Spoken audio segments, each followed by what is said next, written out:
Moçambicanos eram mandados para Angola e para São Tomé e Príncipe como prisioneiros. Iam lá trabalhar em plantações.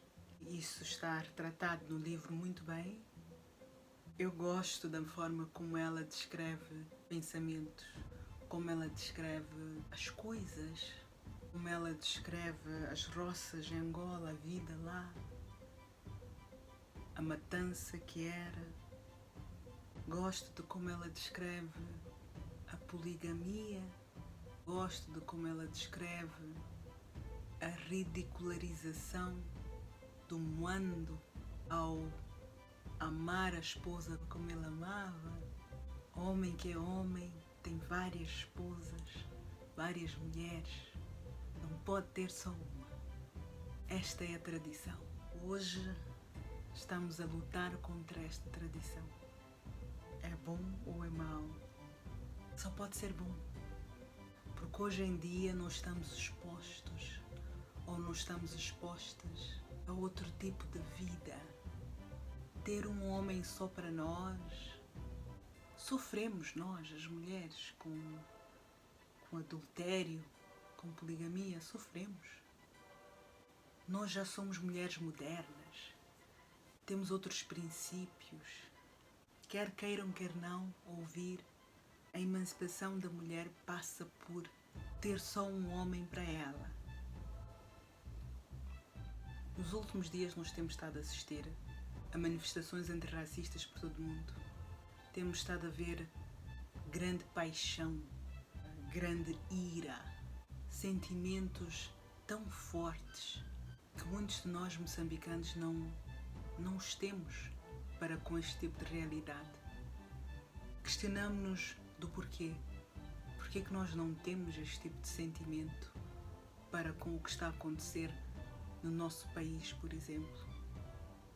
Porquê que nós somos tão passivos? Porquê que nós somos tão mamparras face aos abusos constantes da política, por exemplo, da polícia? Porquê que deixamos passar? Porquê que não nos bate forte? Ora bem, sentimentos são incutidos.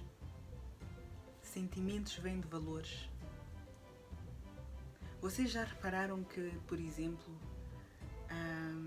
quando vocês assistem, ou quando eu até quando assisto confronto de polícias com negros nos Estados Unidos, eu sinto às vezes que os negros têm uma atitude um pouco exagerada. Penso assim, mas o que custa mostrar o BI? Está-te a pedir BI? Mostra. Para que falar tanto? Para que perguntar qual é o teu direito de mostrar o BI, por exemplo? Por que eles fazem isso? Será que são tão teimosos? Será que são tão estúpidos? Não entendem que o mais fácil é evitar confusão e entregar tudo o que os polícias querem e ir embora? Não é? É assim como nós somos educados. Mas não é assim como eles são educados. Os Estados Unidos ensinam direitos individuais desde a infância. Direitos individuais, eu até acho que são exagerados nisso. Não sei, deveria haver aqui um compromisso entre os direitos individuais e o deixar a polícia fazer o seu trabalho de forma eficiente. Não é? Mas estas pessoas são ensinadas que são livres. Antes de tudo, são livres, nascem livres. E depois são-lhes incutidos os verdadeiros valores da liberdade. É-lhes ensinado que ninguém está acima da lei. É-lhes ensinado a reivindicar os seus direitos. Quando há injustiça, não se chora e se deixa passar. Reivindica-se, grita-se. É assim que os valores são incutidos nos Estados Unidos.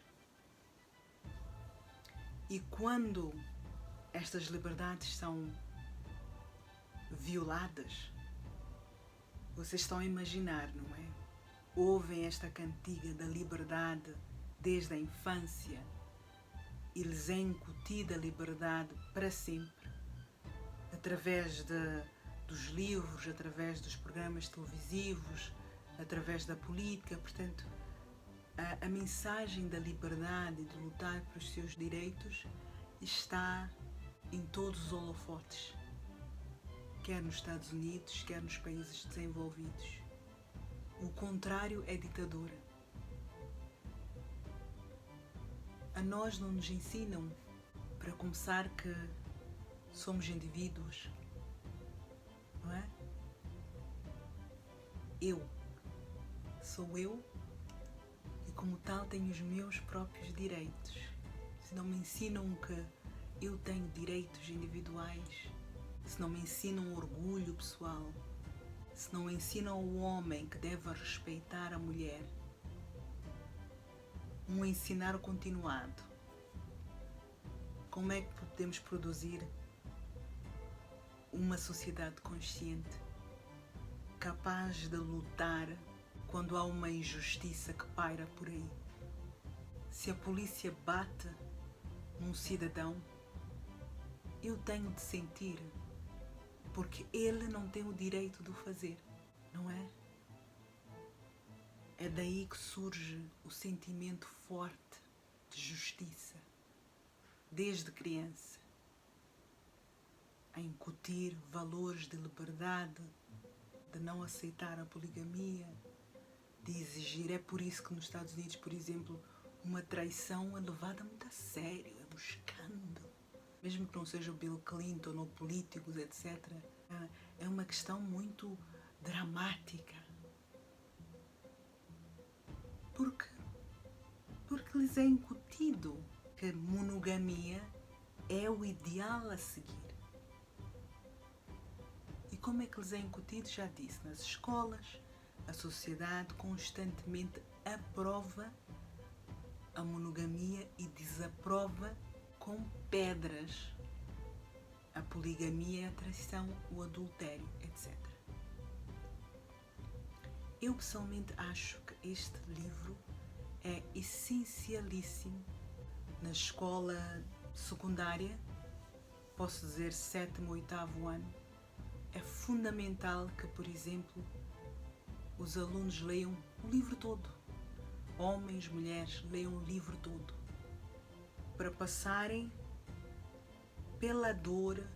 Portanto, os homens irão passar pela dor da Sarnau, da própria protagonista, e irão sentir uma certa injustiça a ser praticada contra ela. E é a partir deste sentimento de injustiça, ou este sentimento de injustiça será um corretor do comportamento. Quem fala em termos de casamento, fala em qualquer outro tipo de tópico, ambiente, justiça, etc. 7º ano, tem 1 mês para ler o livro. Voltem para as aulas, vamos analisar capítulo a capítulo. Ok? É assim. E não se fica pelo 7º ano.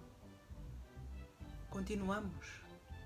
Em cada ano deve haver um aprofundar de matérias muito importantes para o forjar das mentes.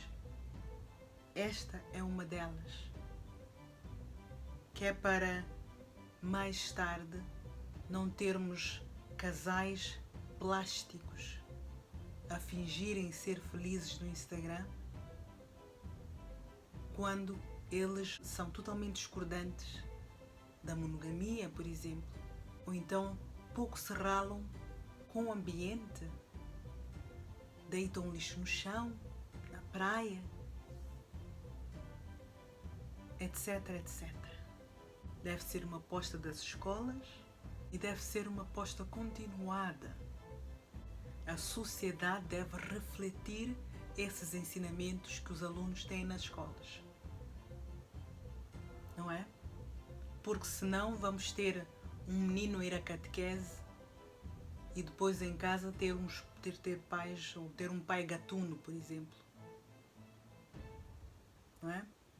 O que irá resultar no filho ser gatuno também, porque afinal, ao fim de contas, repete-se o que se vê, repete-se o que se vive, não é? Essa que é a realidade.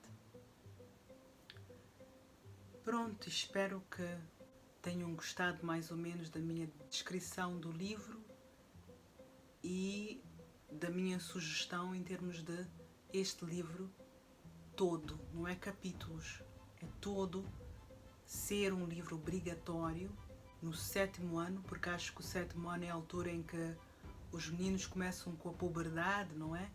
Começam a olhar para meninas, e então se calhar é a altura para eles aprenderem como lidar com a mulher.